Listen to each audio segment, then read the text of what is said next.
在2013年以前，18洞的产业基本为零，集体经济收入也基本没有。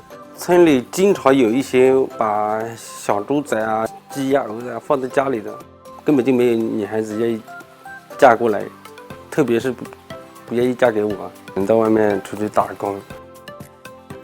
他想创业，因为我们18洞的每家每户，我们都有一个量身定做的扶贫方案。我就给他说，我建议你到安江农校去学习知识，长长见识。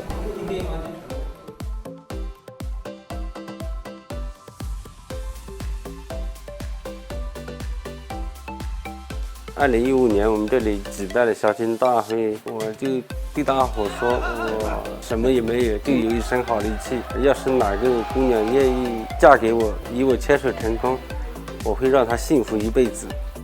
我觉得他也特别有事业心的那种，他做事的时候就特别认真，比如白天就是打点零工，晚上就去打理蜜蜂。我从过去的10多箱变成今天的，已经壮大到了500多箱。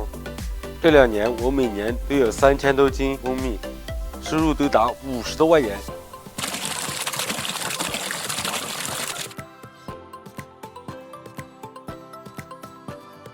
我对这个项目特别有信心，我也想通过这个项目来丰富18洞村的旅游项目。